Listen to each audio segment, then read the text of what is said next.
Livro Pureza e Formosura, Monsenhor Tiamer Todt, Bispo da Hungria, 1953.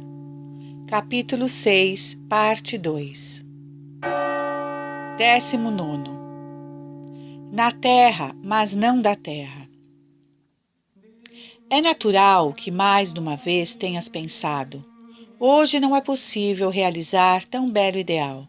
Acredito que, recolhendo-se a gente num convento, vivendo escondida, longe do mundo, seja possível dedicar-se à perfeição, modelar o caráter. Talvez assim seja possível. Mas, como estão as coisas hoje em dia? Viver no meio do mundo que ferve, ir para as aulas ou para o trabalho e tratar com uma infinidade de pessoas que têm um conceito completamente diferente da vida, ir ao teatro, ao cinema como toda a gente, passar aturdida pelo ruído febrificante das ruas, viver no redemoinho de uma metrópole moderna e não ter vertigens. Quem é capaz de tanto heroísmo? Pois bem, rapariga, eu não desejo encerrar-te em nenhum convento, e não obstante espero que hás de cumprir tudo o que te tenho prescrito. Não vás para o convento, porque ali a fragrância da tua santidade exalaria solitária o seu aroma, somente à vista de Deus. Deixa-te ficar aqui entre nós, na confusão da vida moderna, no meio deste ruído ensurdecedor, fervente. Deixa-te ficar e ser a flor perfumada de um caráter firme no jardim da moral cristã. Vês a rosa? As suas raízes estão no lodo, na terra fria, na obscuridade, e não obstante, as suas pétalas aveludadas, rubras, que pureza não têm. A sua raiz está no lodo, mas ela não se salpica. Cresce no pó, mas nunca se cobre dele. Caminha também sobre a terra, mas que a tua alma nunca chegue a manchar-se na lama, e o teu ideal de moralidade, qual ardente raio de sol, fará brotar em tua alma as rosas ultraterrenas do caráter. Faz hoje mesmo o teu propósito inalterável. Ainda que me envolvam nuvens de poeira, eu terei o cuidado de as sacudir. Ainda que em torno de mim não haja senão lama, eu nunca me salpicarei com ela. Ainda que todos vivam no lodo, eu nunca, nunca. Lutar, rezar e antes morrer, do que ceder um ápice. Justum ac tenacem propositi virum, si fractus illibatur orbis, impavidum feriente ruintes.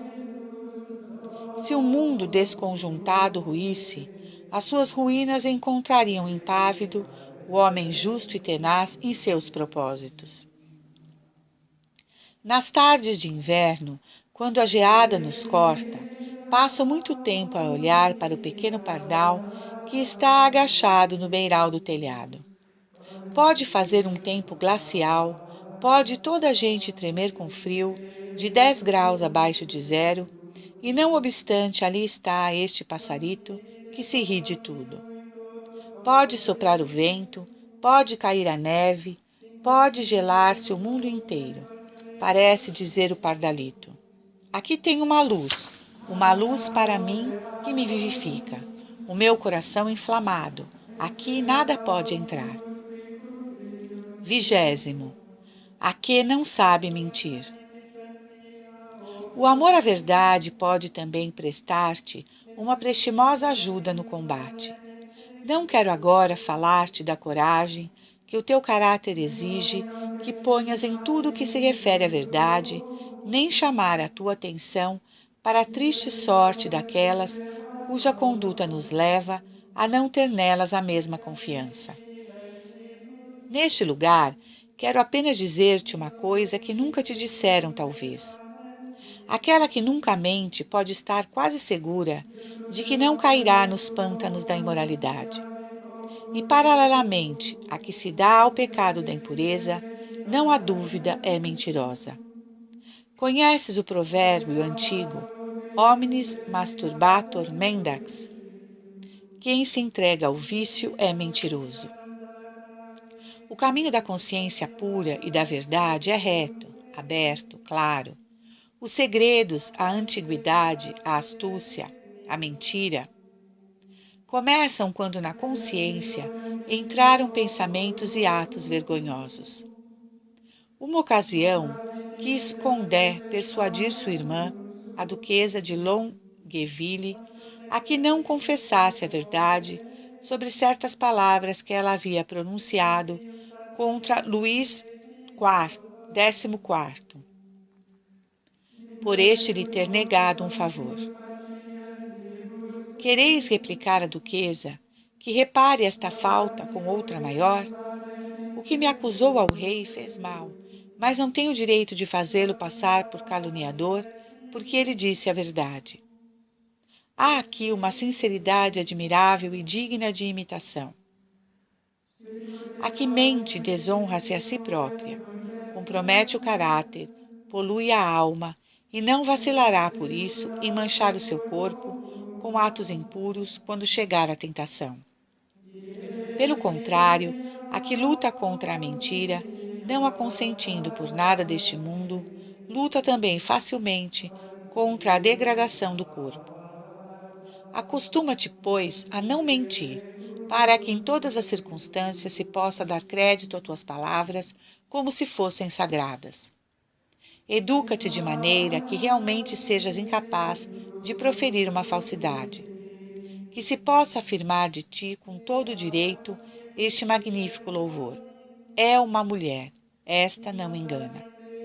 Procura conservar no teu coração um grande amor à verdade. E não esqueças, a que não sabe mentir não se corrompe. Pelo contrário, sabe como abster-se de todo pensamento ou ato que não tenha a coragem de dizer de rosto erguido e firme.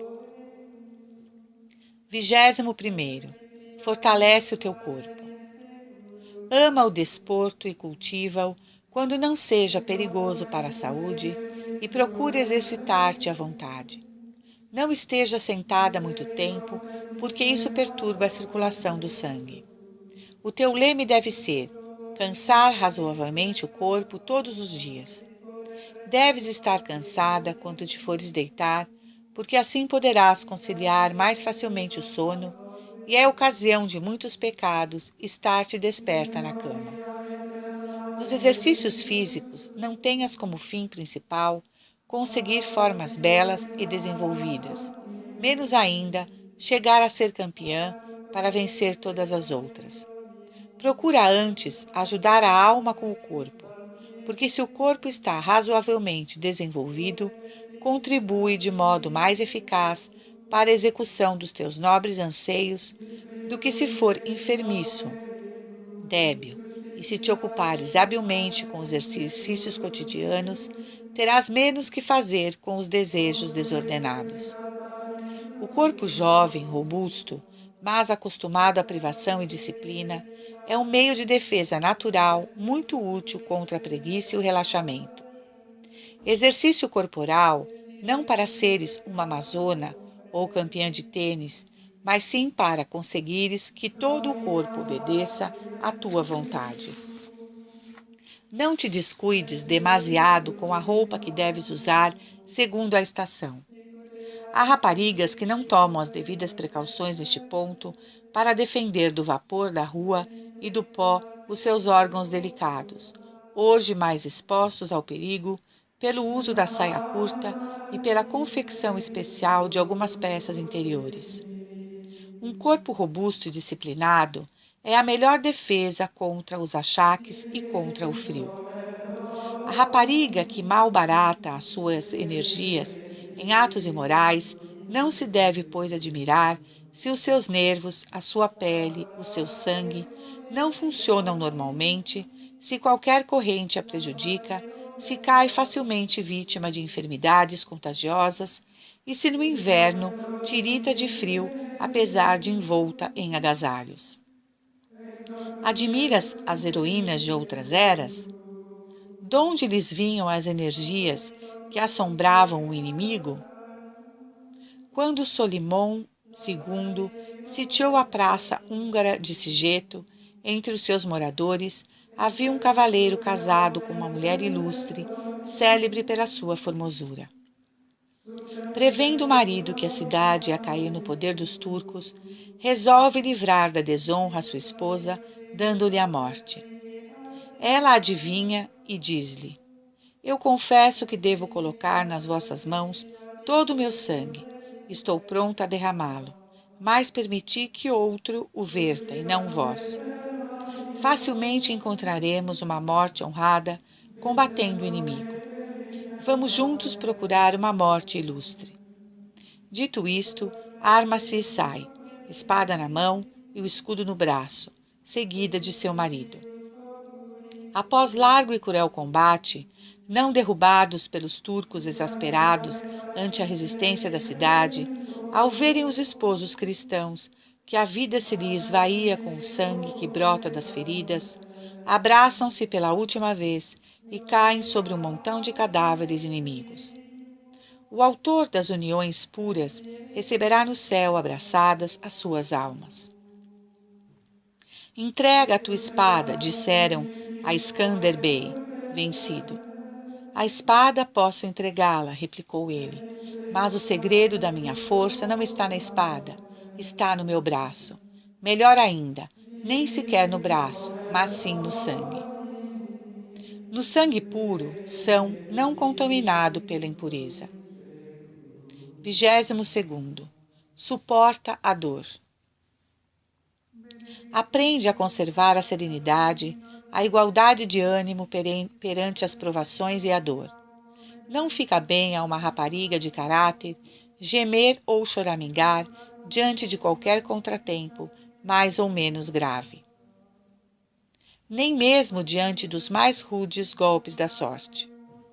Não devemos suportá-los com má cara, mas, pelo contrário, transformar estas contrariedades, aproveitá-las para formar o caráter, tirar delas partido para compreender melhor as harmonias da vida, que não são completas a não ser a luz do ideal eterno.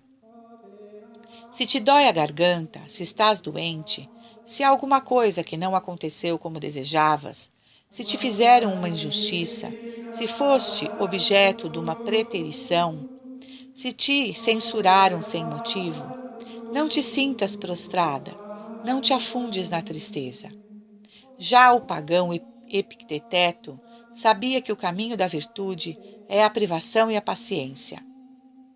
Abstine, sustine. Abstente e aguenta. Tal foi o seu lema. A que se porta com frouxidão e passividade ante as forças e os instintos que se agitam em nós, está em risco de tropeçar e cair no pecado. Procura, portanto, intervir de modo ativo, com mão vigorosa e firme, em todos os momentos difíceis da vida. Se te fere uma desgraça, se estás doente, se te desprezam, se te tratam injustamente, não desesperes, não mordas os lábios, não chores inconsolável, mas procura tirar proveito de tudo isso. Proveito? Mas como? Quando o ferreiro deixa cair o pesado martelo sobre a bigorna, o ferro incandescente e até o aço vão adquirindo forma.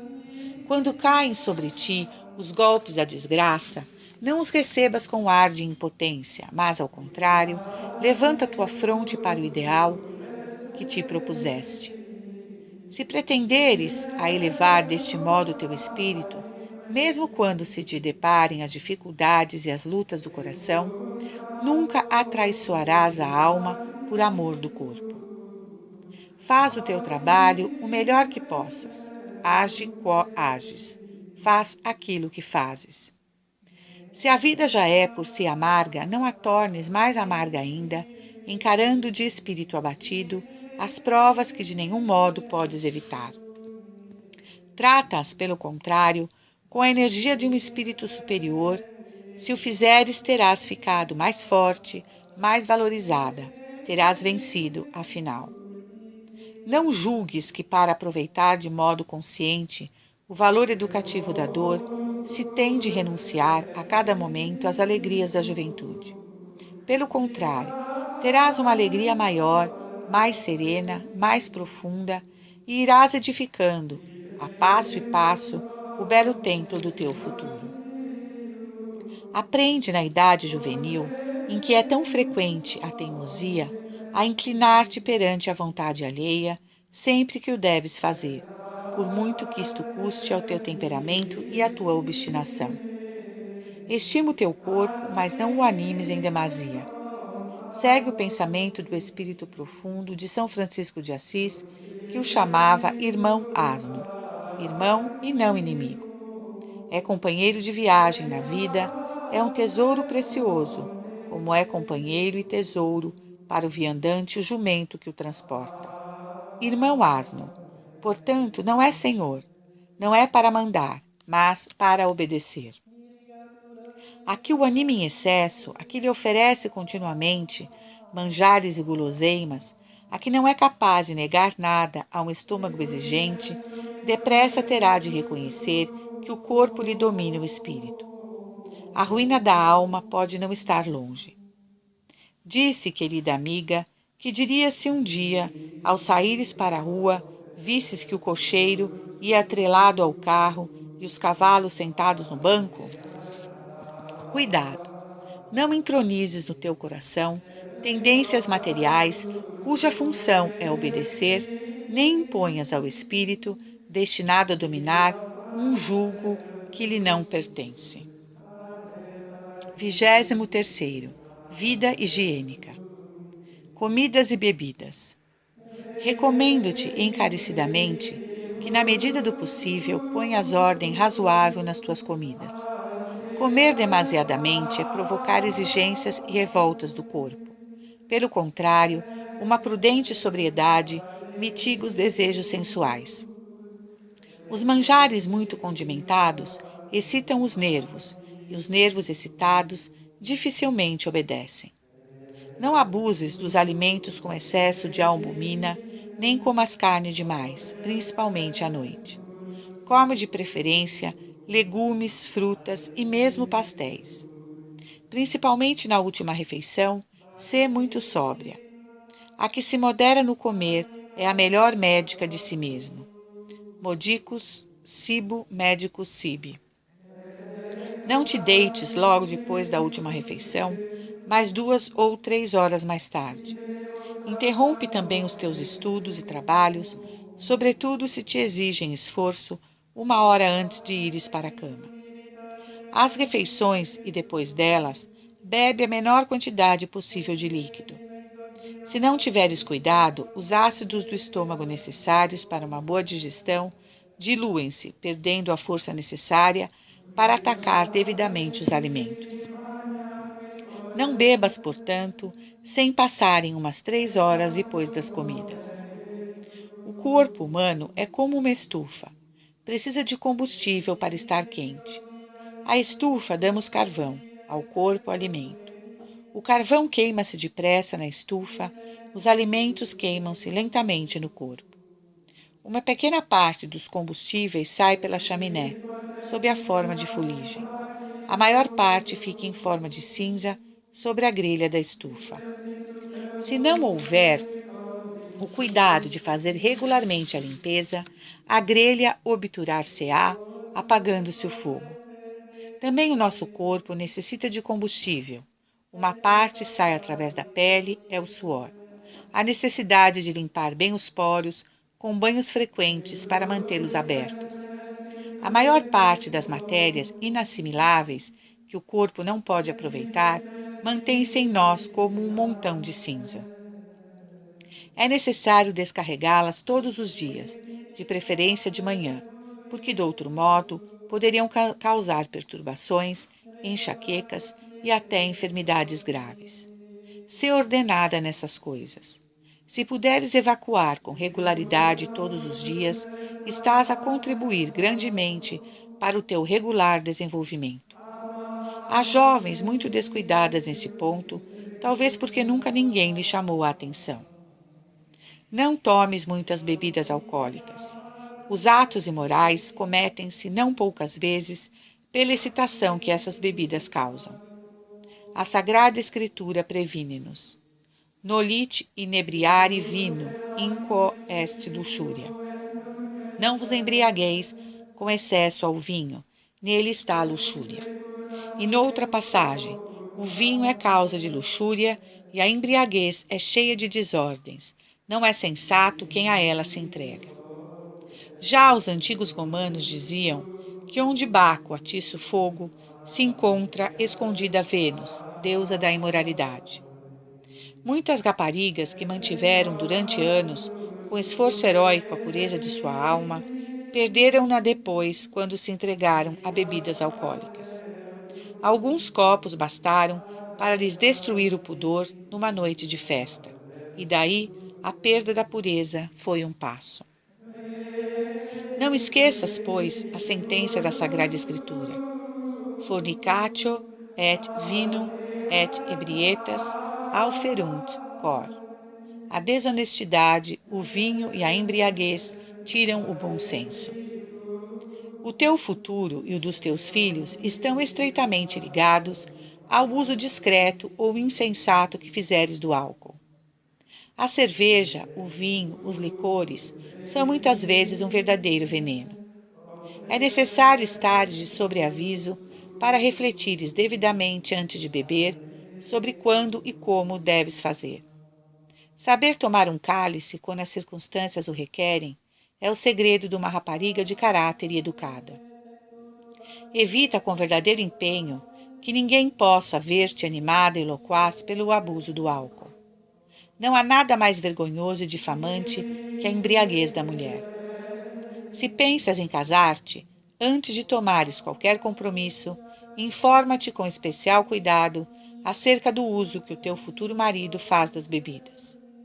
Um homem dado ao álcool não pode fazer-te feliz, nem dar-te senão filhos anormais, vítimas da escrofulose, da cirrose hepática, da idiotez, de ataques epiléticos. Cuidado, portanto, neste ponto. Cama. À noite procura deitar-te cansada e de manhã, quando vires que já descansaste, não permaneças na cama. O teu leito deve ser mais duro que fofo, mais fresco que quente. Experimenta. Quanto mais dura for a cama, mais facilmente poderás dominar o teu corpo caprichoso. Os cobertores servem para conservar durante a noite a temperatura a que durante o dia o corpo se mantém graças aos movimentos e ao vestuário.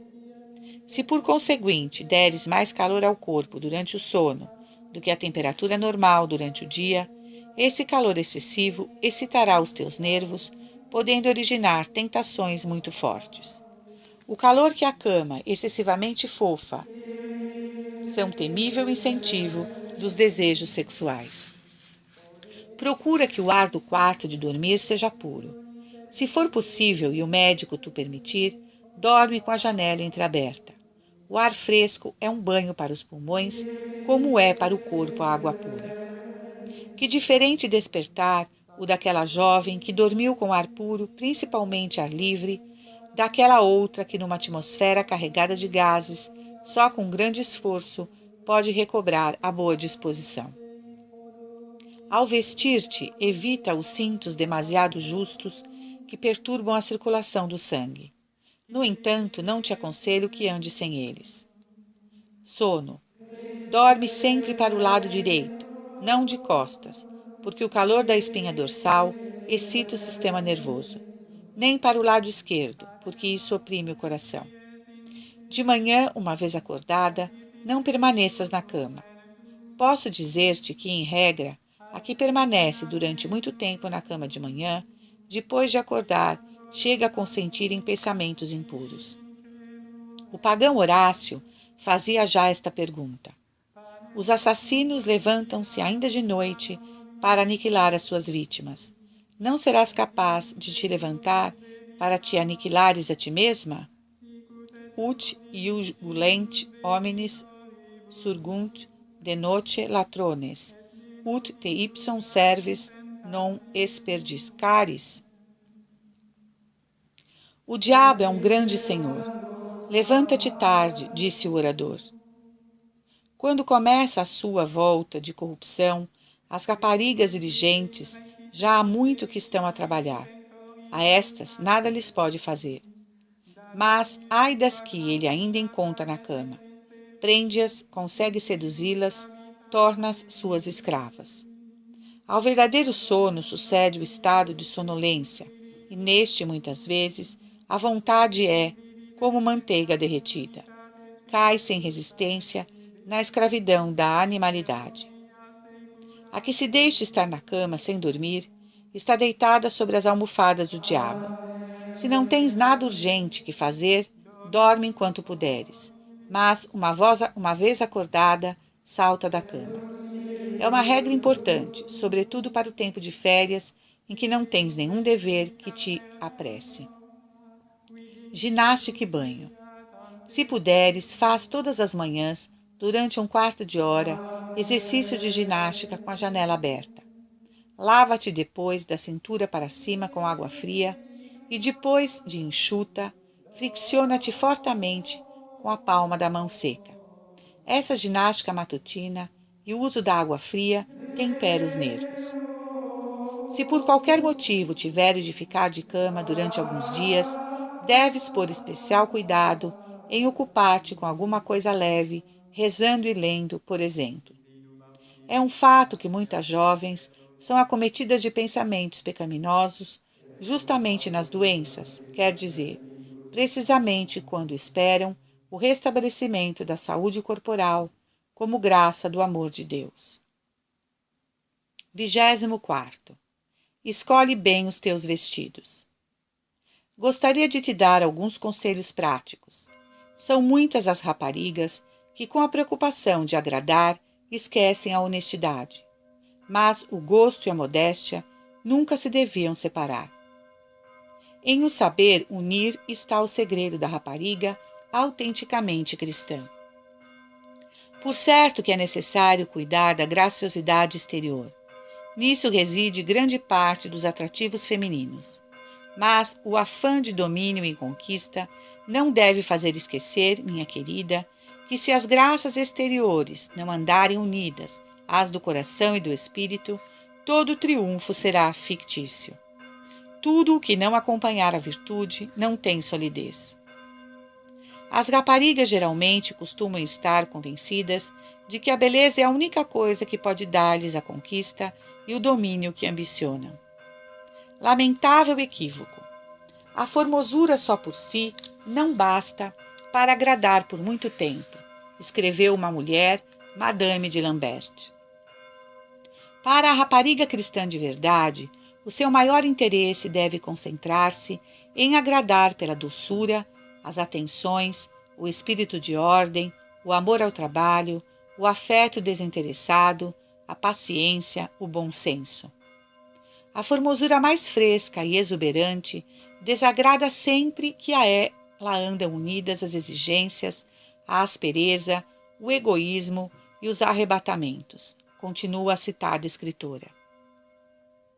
O desejo de agradar, de triunfar, levou Maria Antonieta de França a fotografar-se com a cabeça adornada de monumentais penachos. Envia o retrato à sua mãe Maria Teresa.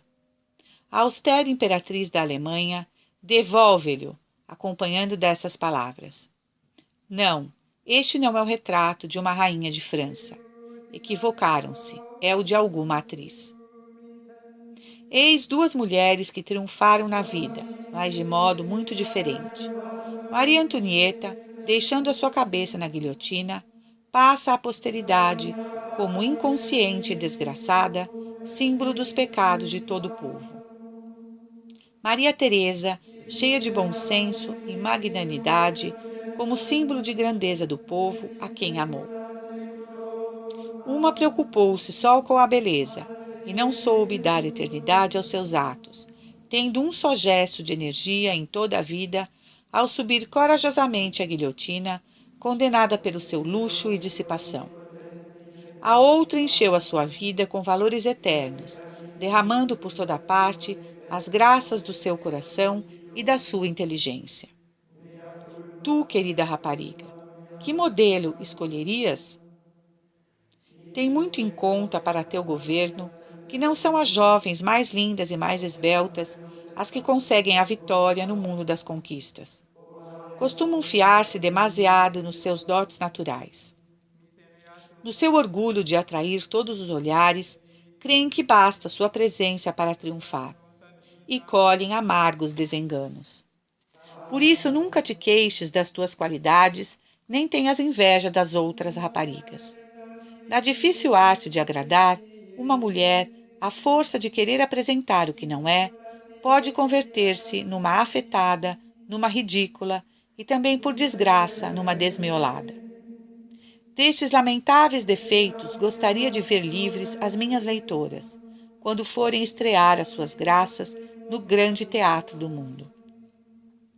Uma exibição exagerada de vestidos, penteados e adornos pode pôr em grande perigo a pureza feminina.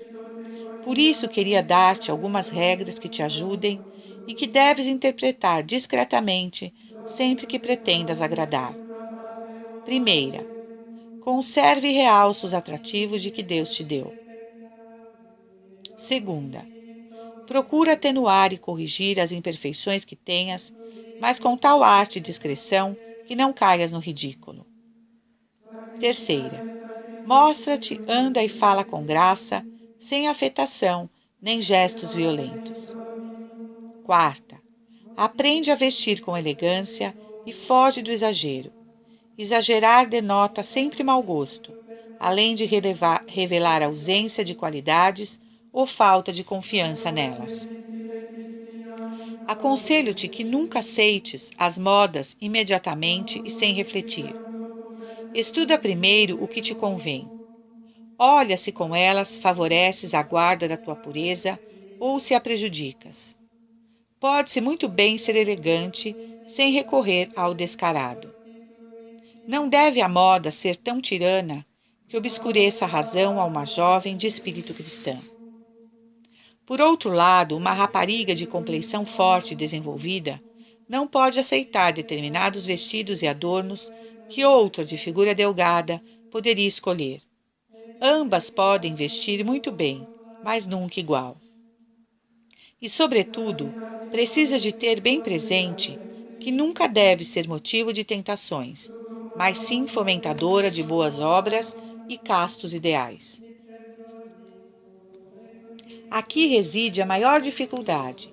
Raparigas jovens, vestindo sem pudor, queixam-se da perseguição que por vezes lhes fazem.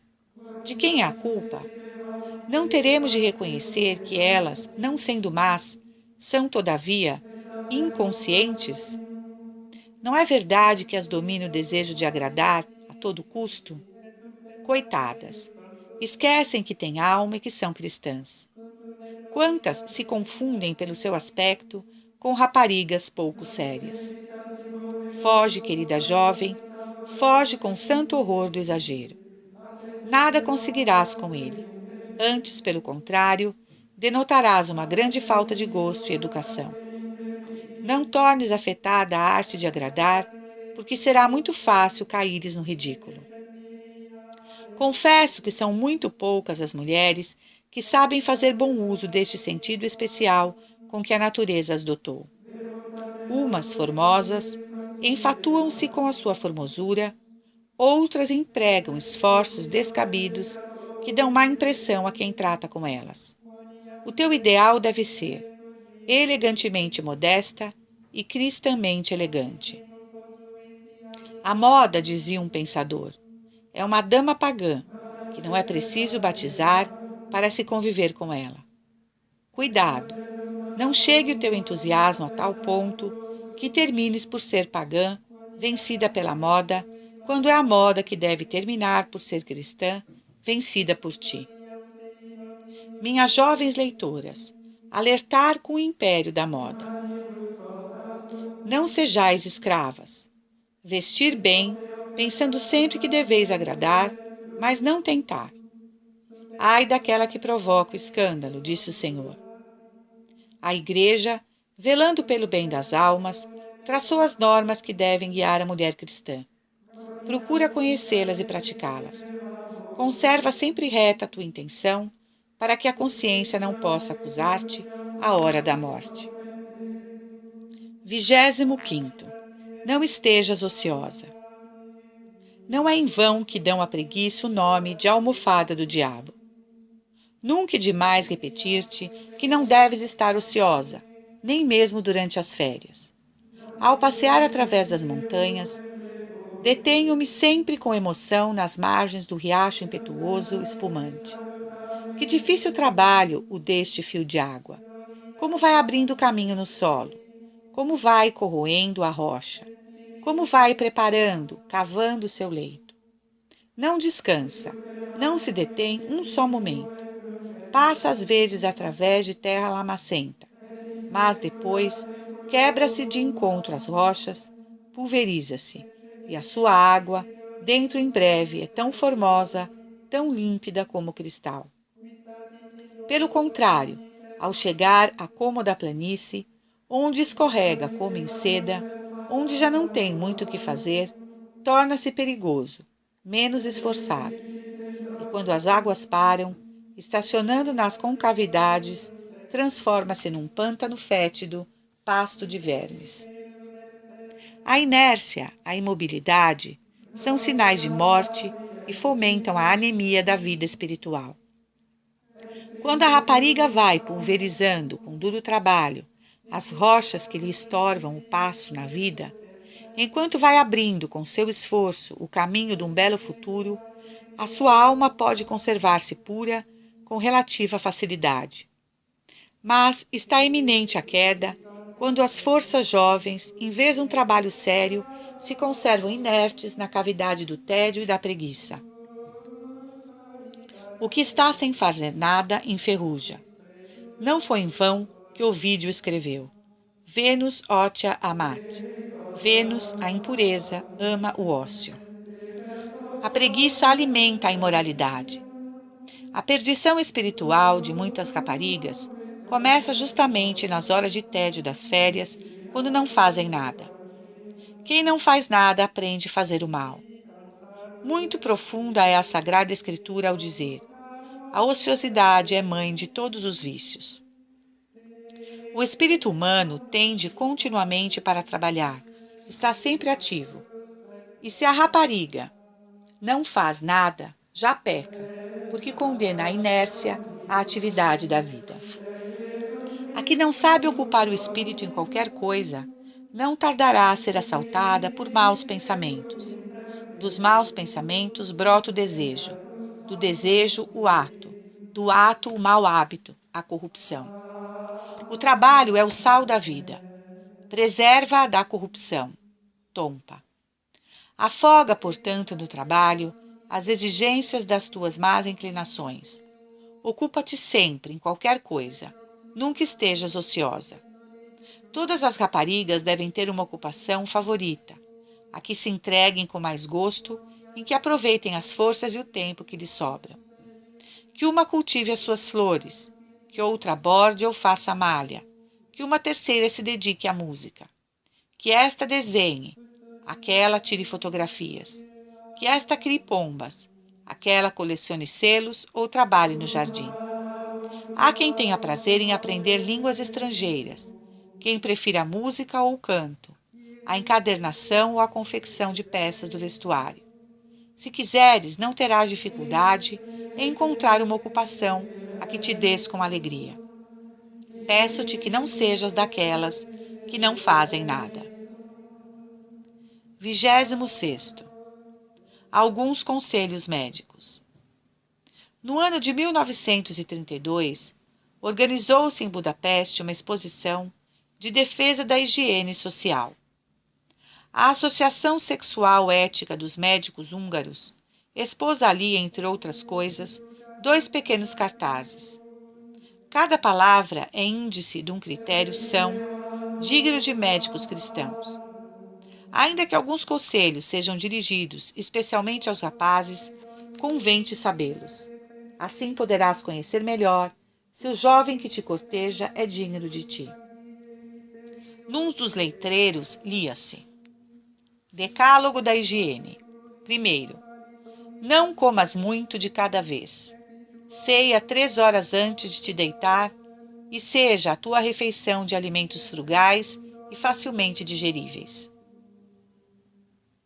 Segundo, não tomes bebidas alcoólicas, nem muito chá ou café forte. Não comas alimentos excessivamente condimentados, nem muita carne.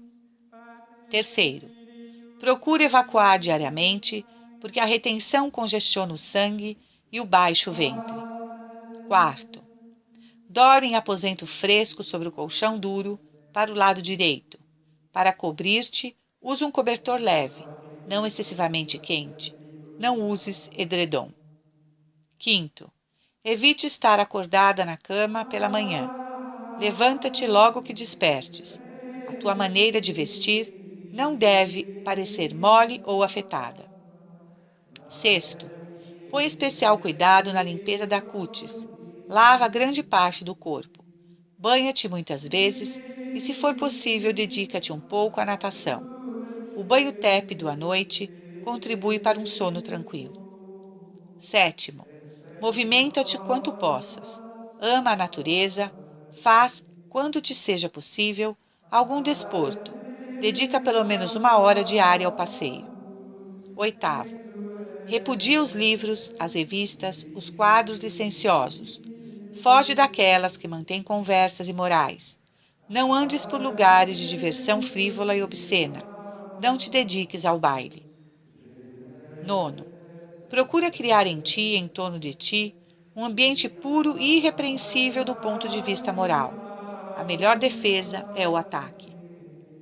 Décimo, alimenta as tuas relações com Deus. Lê a sua revelação, abre-lhe a tua alma, espera com fé ser escutado, vive com o pensamento de que Ele está sempre ao teu lado. O segundo letreiro diz: Decálogo do matrimônio. Primeiro, para te casares, espera que o teu corpo se tenha desenvolvido o suficiente e estejas preparada com os recursos necessários a toda a mãe para sustentar uma família. Segundo, aproveita os anos da juventude, principalmente para te preparares o melhor possível para a grande luta na vida. Terceiro, aprende desde solteira a ser poupada e econômica. A economia trará o bem-estar à família. Sem tudo, sóbria. Quarto, não olhes o matrimônio como fonte de prazeres, como o tempo que tudo é permitido, porque a vida conjugal também tem as suas dificuldades, tentações e lutas. Quinto, o matrimônio é um dever grave da vida. Está cheio de obrigações.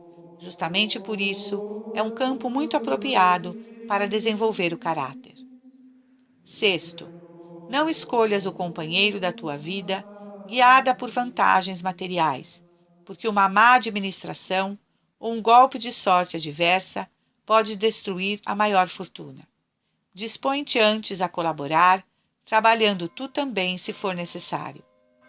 Sétimo, o importante para ti não deve ser o exterior agradável, porque a beleza murcha, e mesmo que se conserve, é um tesouro de valor equívoco, porque acarreta muitas tentações e perigos. Oitavo, procura no companheiro da tua vida as qualidades espirituais, a fidelidade, a diligência, a economia, a delicadeza, a paciência, a pureza, e sê tu a primeira a cultivar estas qualidades. Nono, não te precipites na escolha. Procura primeiro conhecer profundamente o teu escolhido na vida diária, e não te deixes guiar pela casualidade nem por impressões de momento. Décimo, o noivado não deve ser excessivamente prolongado. Evita os encontros impuros, sensuais. Prepara-te com seriedade santa para o grande dever que te espera. A união mais feliz é a das almas que creem em Deus. Por aqui podes ver que tudo o que te exige a moral cristã, no interesse da tua própria felicidade e do desenvolvimento calmo do teu caráter, o exige também a ciência médica. Mas as 10 alíneas de ambos os letreiros inspiram-me um pensamento sublime, de que gostaria de te falar agora mais amplamente. É a relação que há entre a vida de piedade e a pureza. 27º. Um amigo paternal. Procura um diretor espiritual. Não perguntes nada às tuas amigas sobre coisas sexuais. Se um cego guia outro cego, ambos caem no precipício. Como poderá dar-te luzes para clarear os teus problemas uma pessoa que também se debate na obscuridade, com as mesmas dúvidas, e recebe os seus conhecimentos de iniciação, talvez de fontes muito impuras, livros frívolos e obscenos ou conversações atrevidas? Essas amigas ilustradas falam, em regra, destas coisas sumamente graves, num tom baixo de tal modo leviano, que depois de conversares com elas, a tua alma fica no maior desassossego e a tua fantasia se povoa de representações perigosas. A Sagrada Escritura diz com ironia: evita falar de santidade com o homem sem religião, de justiça com o injusto, de guerra com o cobarde, de honestidade com o desonesto, com o servo preguiçoso sobre o esforço do trabalho. Nunca tomes conselhos destes sobre tais coisas. Eclesiástico 27, 12 e 14. Não procures a solução de tuas dúvidas nos dicionários, nem nos chamados livros de medicina. Muitos dos que se vendem debaixo deste título são por vezes trabalhos grosseiros de charlatães, em que não há os mínimos requisitos de seriedade e que apenas servem para excitar a fantasia já de si fogosa. Ademais, neste terreno, como repeti em muitíssimas ocasiões, o que decide uma vitória não é o saber, mas sim o querer. É possível conhecer-se até aos últimos pormenores o funcionamento dos órgãos e os perigos que traz o abuso deles, e apesar de tudo cair-se com frequência, mergulhar-se mesmo na vida imoral, se faltar uma vontade forte, disciplinada, preparada por uma educação metódica. O que te recomendo com maior empenho é que te não feches com as tuas dúvidas. Ai daquele que está só, diz a Sagrada Escritura, porque se cai, não tem quem o levante. Mas põe-se-te o problema.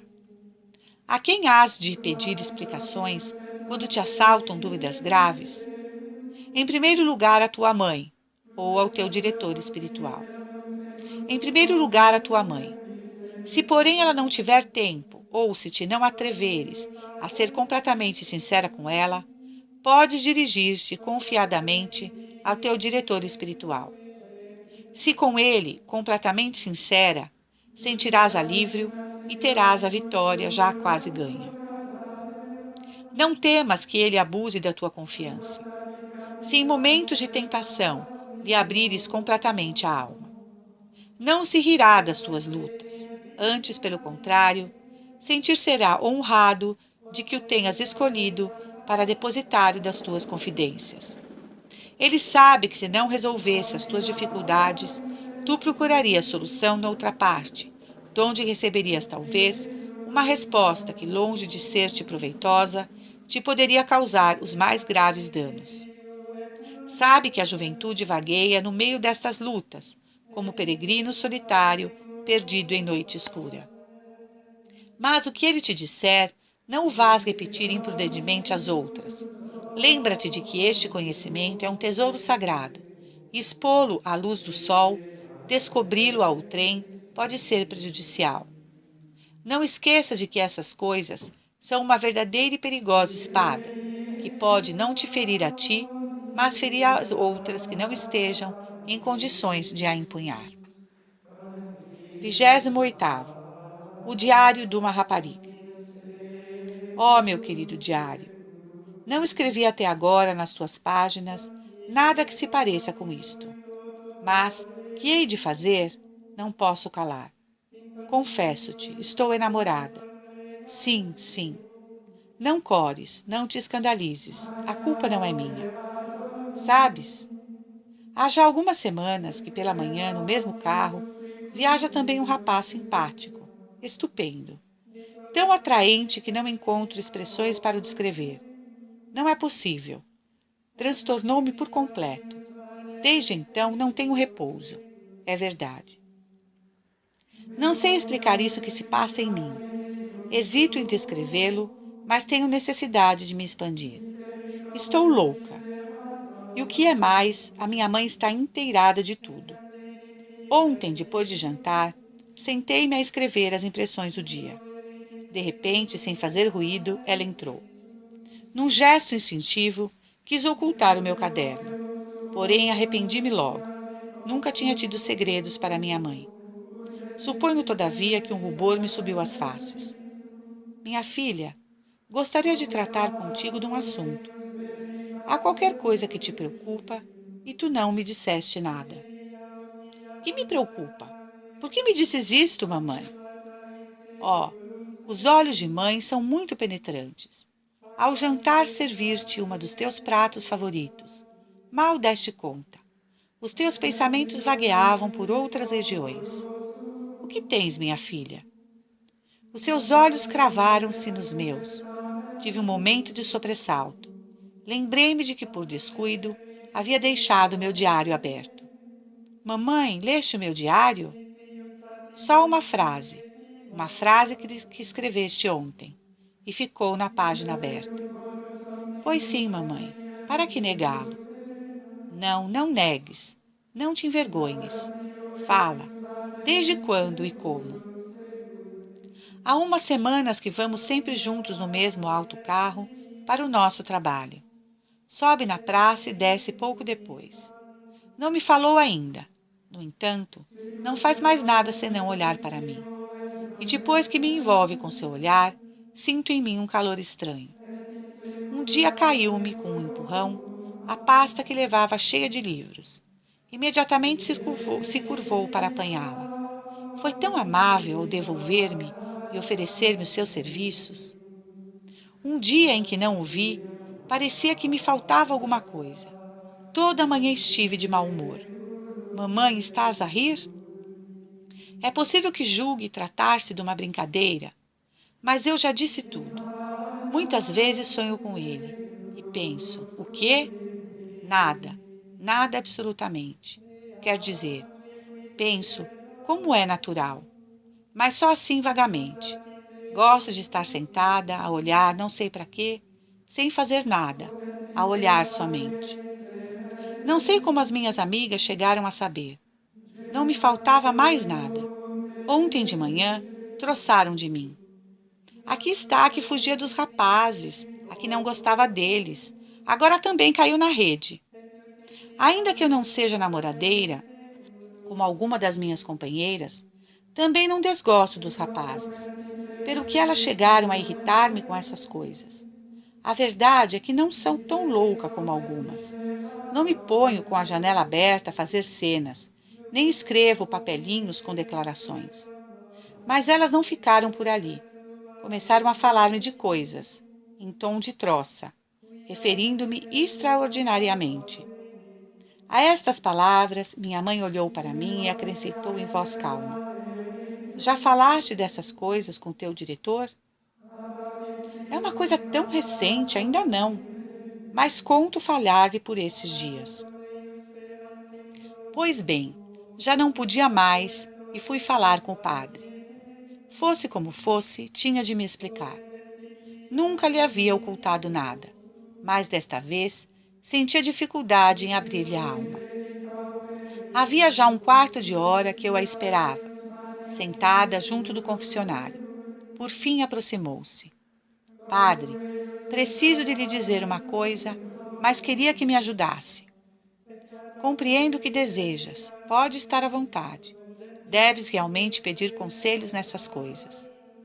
Padre, gostaria de dizer-lhe que ele... Não pude continuar. O padre interrogou-me. Queres dizer que estás enamorada, não é verdade? A pergunta não me surpreendeu. Estou já tão acostumada a que o seu pensamento penetre no meu íntimo que mesmo desta vez não me causou admiração. Pelo tom das suas palavras, compreendi que não iria censurar-me e contei-lhe tudo, o nosso encontro, os meus sonhos. Padre, mas será permitido a uma rapariga da minha idade enamorar-se? Perguntei-lhe. e senti que o sangue me subia às faces. Ele deteve-se, mais pensativo ainda que de costume, e respondeu-me com outra pergunta. Não queres trabalhar desde já na preparação do teu futuro? Fiquei surpreendida. Claro que sim. Mas é esta a resposta da minha pergunta? Sim, talvez seja. Sabes, já pelos teus conhecimentos de religião, que o amor entra no plano de Deus. Sabes que é um dos pensamentos mais sublimes do Criador. Mas o amor não pode ser brincadeira de crianças. E os amores prematuros não são outra coisa. Sonhar durante horas e horas, andar em passeios, ler cartas amorosas, deixar que lhe façam a corte e, contudo, cumprir o seu dever, é impossível. Não concordas comigo? Sim, mas não posso deixar de querer-lhe, padre. Tenho meu coração cativo. Hei de romper todos os elos que me prendem a ele? E a minha voz tremente denunciava a luta que se travava no meu interior. Esperei ansiosa a resposta. Não, não digo isso, filha. Claro está que mais valia que isso não tivesse acontecido por enquanto. Mas realmente não tens culpa de que os olhos desse jovem te interessem mais que os teus estudos e trabalhos. Estas coisas são próprias da vida. Cedo ou tarde acontecem com toda a gente. Mas faz o possível por esquecê-lo. Não rompas violentamente, mas procure esquecê-lo de todo, e então a perturbação passará. Encontrá-lo muitas vezes? Só no alto carro. Não vos escreveis? Não. Uma vez pensei fazê-lo, mas senti que não era bem e desisti. Trabalhas com o mesmo sossego que dantes? Sim, com o mesmo. E o que é mais, sinto-me mais senhora dos meus pensamentos. Quando me vem alguma tentação, custa-me menos afugentá-la. Bem, minha filha, não te preocupes. Presta ao caso a menor atenção possível e promete-me uma coisa: seres muito sincera. Se notares alguma mudança no teu estado de espírito, virás imediatamente consultar-me. Enquanto fizeres com absoluta confiança, não temo por ti. O mal seria se alguma vez dissesses contigo mesma: isso não o direi ao padre. Ainda que um pouco perturbada pela emoção, respondi sem hesitar: isso, padre, não sucederá nunca. Deu-me a sua bênção e levantei-me com o coração cheio de felicidade. Acabo aqui o fragmento do diário. Um bom diretor espiritual é a melhor das bênçãos que o céu pode dar a uma rapariga. 29. Junto à fonte de uma nova vida. Há um outro meio poderoso para ajudar-te na luta: a confissão e a comunhão. Não vou deter-me no estudo deste meio tão eficaz de autoeducação e de domínio próprio. Mas queria que tu pensasses a respeito deste ponto como deve pensar uma jovem de consciência. O menino não quer que o lavem. Na vida do espírito acontece uma coisa semelhante. Os principiantes sentem calafrios a pensar na confissão. Mas tu já sabes apreciar a sua força educativa. Tu já conheces os profundos sulcos que ela abre na alma. Não somente a aprecias, mas ainda mais aproveitá-la espontaneamente, sem precisares que t'a recomendem. O corpo envenenado não descansa, enquanto se não libertar do veneno. E se por acaso não consegue, por vezes morre. O mesmo sucede à alma quando se não liberta do veneno do pecado. Portanto, à medida que a luta aumenta, multiplica as tuas visitas ao confessor e, se te for possível, procura sempre o mesmo confessor. Confessa-te com sinceridade e com firme propósito de emenda. No próprio momento em que expões as tuas lutas ao diretor espiritual, já dás um grande passo para te emendares, porque obrigas a tua natureza obstinada a seguir por caminhos de que desejaria afastar-se. Ali encontrarás uma suave mão paternal que te ampare e te ajude nas tuas dificuldades. Encontrarás um bálsamo que te cure as feridas, um pai benévolo que com amor vela por ti, pondo o melhor do seu esforço em te salvar dos perigos. Todos podemos errar, mas reconhecer o erro e propor emendar-se é próprio das jovens de caráter. Tu sabes por experiência que fontes de energia e paz indizível se abrem no seu espírito ao ajoelhares-te no confessionário e abrires a tua alma. As mais secretas manifestações da paixão, as incipientes conquistas do pecado, as tempestades desencadeadas pela tentação, as feridas abertas em carne viva, as tuas dores mais íntimas, tudo ali descobres diante do confessor, que não só toca as chagas com caridade cristã, com afeto de verdadeiro pastor, compassivo e experimentado, mas ainda com a força providencial que brota da sua missão superior, divina. Foi isso, Padre. Pequei nessas circunstâncias, tantas vezes. Que hei de fazer para ser mais forte? Como hei de fazer para me corrigir, para me libertar? Prestarás atenção às prescrições e conselhos do teu diretor espiritual, que procurará dispor o melhor possível a tua alma para receber a graça de Deus. Depois, levantar-te-ás do confessionário, o rosto brilhante como um templo iluminado, o coração em paz, com a alegria íntima de quem se vê livre de um enorme peso. Sentirás com a tua própria experiência que não há prazer como o da paz do espírito. E diante de Deus formarás o teu propósito. Não tornarei a pecar. Serei fiel toda a vida. São verdadeiramente inumeráveis as raparigas que foram resgatadas pela confissão e comunhão. Prover a Deus, todavia, que tu conserves ainda a tua inocência e não precises por isso de resgate. Por isso, peço-te encarecidamente que te habitues desde já a confessar-te com sinceridade e com devoção, uma vez no mês pelo menos. Posso assegurar-te que, se o fizeres, não terás motivo para recear pela tua alma. É possível que tropeces na vida, é possível que chegues mesmo a cair, mas levantar-te-ás de novo e não ficarás mergulhada no pecado. Duvidas? A propósito de confissão, queria advertir-te que não vás no séquio de certas mulheres. Não te guies pela moda para escolheres o teu confessor. Procura o que mais convém ao teu atual modo de ser. Letrado, sobretudo, e não meio letrado, como judiciosamente ensina Santa Teresa. Não imites aquela senhora que dizia em conversa: eu nem me confessaria senão com o padre X, que é um pregador célebre. Poderias ouvir uma resposta do mesmo tom: sim, já se vê que a senhora tem pecados célebres. Acautela-te, porque a vaidade pode insinuar-se até nas coisas mais santas. 30. Comigo está o Senhor.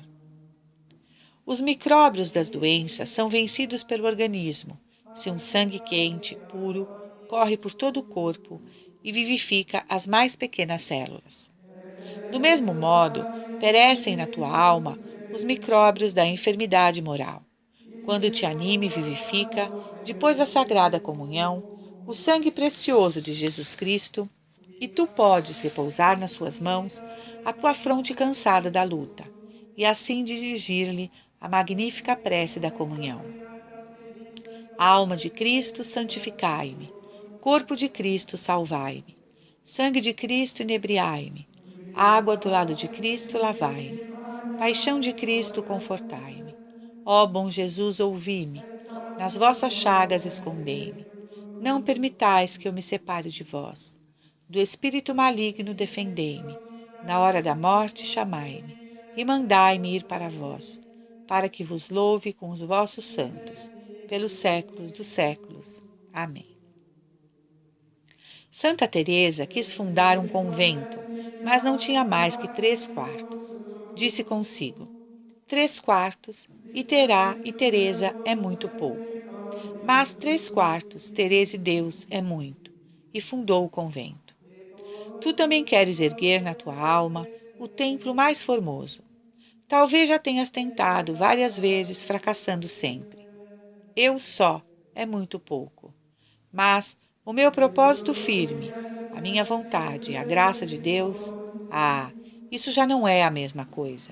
Assim conseguirei. Há muita verdade no que diz um provérbio antigo: Del favence, navigas del vimini. Se Deus te ajudar, podes passar o oceano, mesmo que seja numa canastra. Toma, pois, muitas vezes, o pão dos anjos, o pão dos fortes. Recebe a Jesus na Santa Comunhão.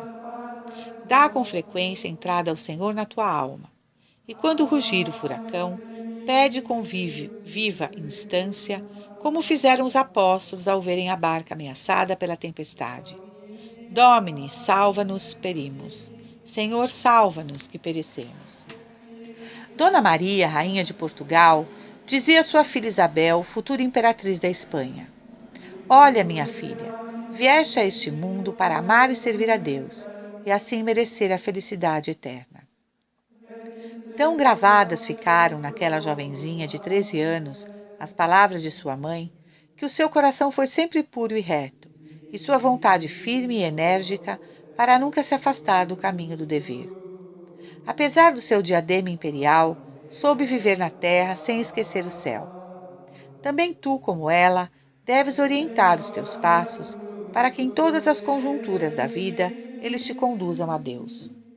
Procura por isso, querida rapariga, travar relações íntimas de grande confiança com nosso Senhor Jesus Cristo.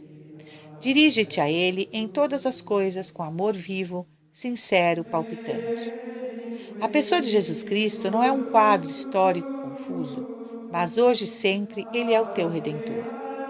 Ama-te, deseja a tua alma, porque morreu por ela. Portanto, não deve ser para ti uma simples recordação, uma imagem apagada, mas sim uma realidade viva. Com ele deves estudar os teus planos, a ele deves oferecer todas as tuas esperanças. Sabes que ele se alegra com tuas vitórias e se entristece com as tuas quedas. Nele deves recobrar as tuas energias. Nesta idade, todas ansiais por uma amizade ideal. E deste sentimento brota também o mais puro amor. Se me é lícito expressar-me desta maneira, dir-te-ei: enamora-te de Jesus Cristo, já que por muito que procures, não acharás amizade mais nobre, amigo mais leal e forte, auxílio mais eficaz. Acostuma-te ao pensamento de que nosso Senhor Jesus Cristo está sempre contigo, desde manhã até a noite. Acompanha-te em toda parte. Está contigo na rua, no estudo, no jogo, no trabalho, no cinema. Está presente quando estás só, quando te divertes e quando te deitas à noite. Senta-se na beira da tua cama. Olha-te com olhos cheios de amor e fala-te: Minha filha, hoje lutaste bem. Aprende a rezar com este espírito. Um outro ponto. Costumas rezar com regularidade? Com regularidade, de manhã e à noite, e o que é mais, sempre bem, prestando atenção, com amor inflamado, espírito fresco, de todo o coração, entregando-te sem reservas. Se não regares as flores, elas secam. Também as flores da tua vida moral murcham, se não as regas como é necessário, com a água cristalina da oração. Se rezares bem e assiduamente, sentirás perto de ti a eternidade. Na oração, ajoelhas-te perante a augusta bondade do Deus Onipotente. Acalmam-se as tempestades e serena a superfície da alma agitada. A luta torna-se fácil ou, pelo menos, confiante. Diz-me, querida rapariga, sabes rezar desta maneira? Nunca o soubeste? Pois aprende, então. Há muito que já não rezas assim? Começa de novo, mas não amanhã, hoje mesmo, esta mesma noite, e continua sempre daqui em diante. A oração fervorosa foi o mais sólido apoio de Teresa de Jesus, não só na sua grande reforma do Carmelo, mas também nos mais importantes pormenores da sua vida. Eis como ela se refere com graça à perturbação que experimentou na fundação do mosteiro de Salamanca. Véspera de Todos os Santos, ao meio-dia, chegamos a Salamanca. A casa tinha sido desocupada de tarde. Já quase de noite, entramos nela. Foi a primeira vez que fundei uma casa sem colocar lá o Santíssimo Sacramento, porque eu tinha para mim que não era tomar posse quando não entronizasse. Ficamos só nesta noite, eu e a minha companheira. A casa era muito grande e com muitos desvãos, e a minha companheira, Maria do Sacramento, monja de mais idade que eu, não podia afastar o pensamento os estudantes que tinham saído da casa e pensava que algum se tinha escondido nela. Não fazia mais nada que olhar para um e outro lado, cheia de temores, e o demônio devia ajudá-la a representar esses pensamentos perigosos para perturbar-me a mim, que com a fraqueza de coração que tenho, pouco me era preciso. Perguntei-lhe por que receava, pois que ali não podia entrar ninguém. Disse-me: Madre, que faríeis vós sozinha? Se aquilo acontecesse, pareceu-me que era de recear. Fez-me pensar um pouco e ter realmente medo. O dobrar dos sinos ajudava, porque era noite de fiéis defuntos. Bons princípios levava o demônio para fazer-nos perder o pensamento em ninharias. Que faz a nossa santa? Põe o teu coração em Deus e com graça responde. Irmã, quando isso acontecer, pensarei no que hei de fazer. Agora deixai-me dormir. Querida rapariga, sabes tu confiar desta maneira em Cristo? De modo que em qualquer tentação acorras imediatamente a Ele sem hesitação?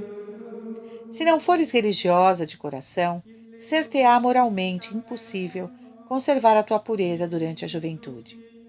A que quer levar uma vida pura, sem a graça de Deus, faz como a que pretende voar sem asas, como a que quer tirar água da rocha ou cavar um poço com um canivete.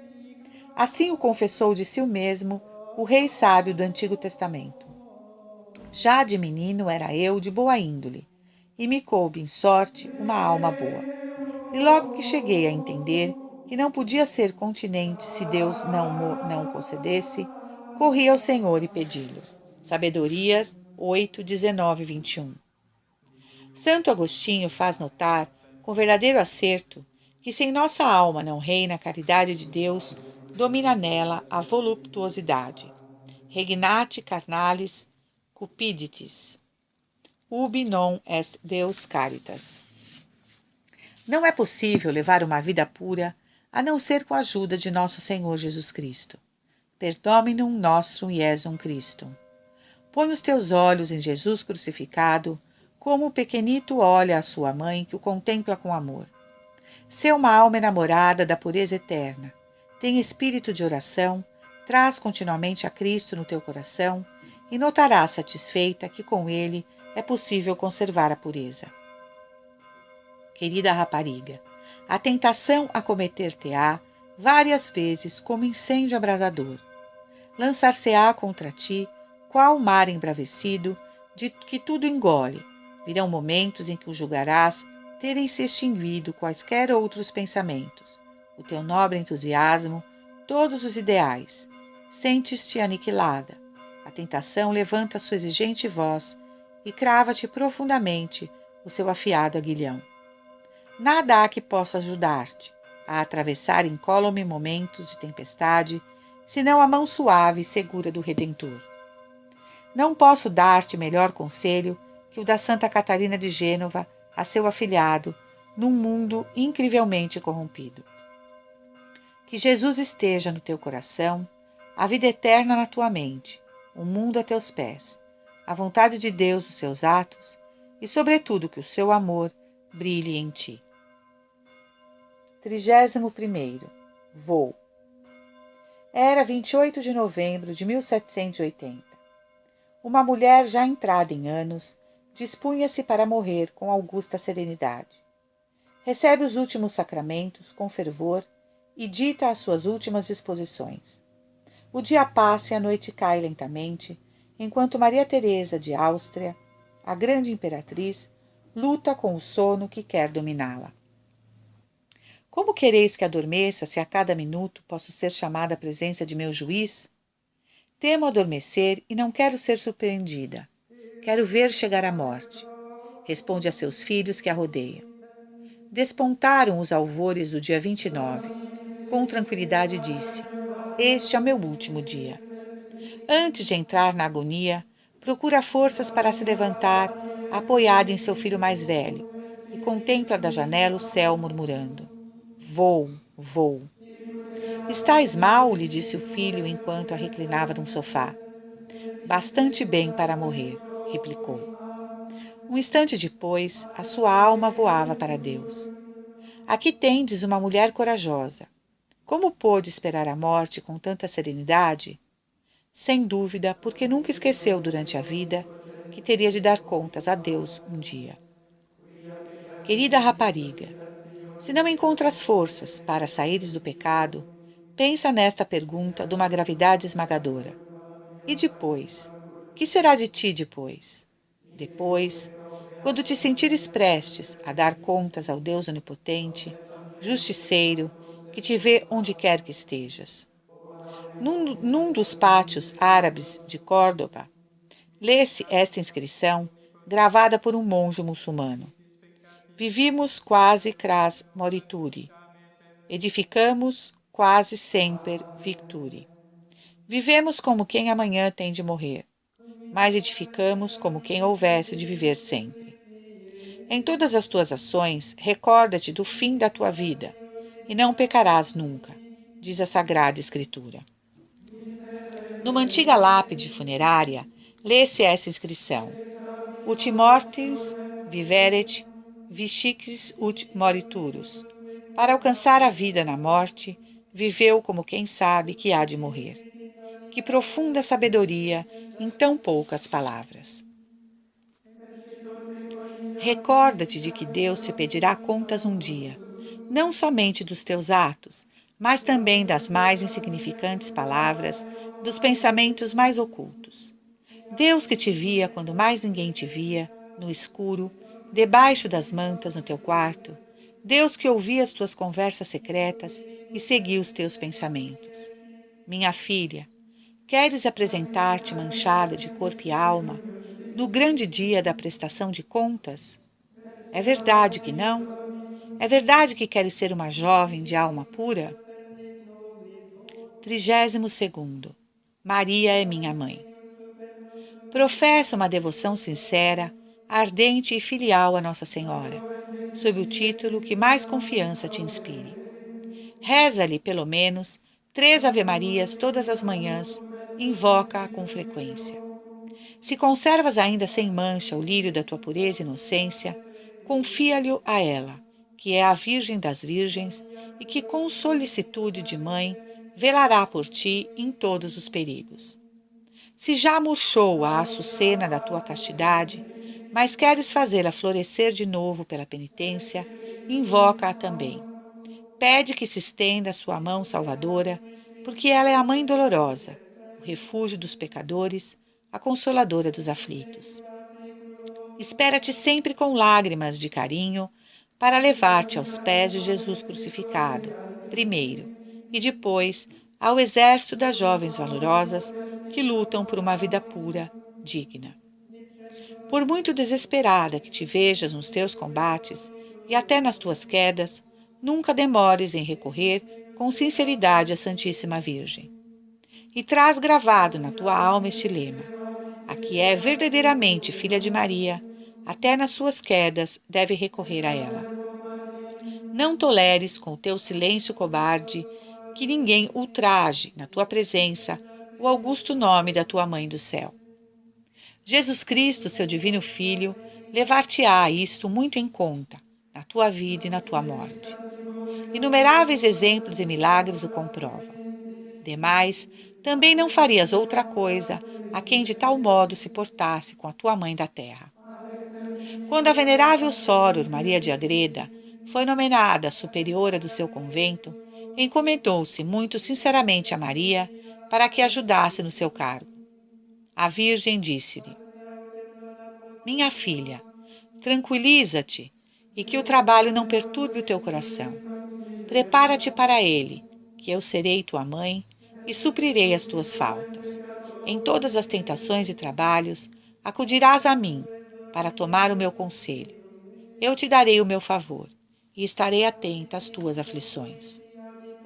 Soror Maria escreveu, movida pelo Espírito de Deus, a história da Rainha dos Anjos, intitulando-a A Mística Cidade de Deus.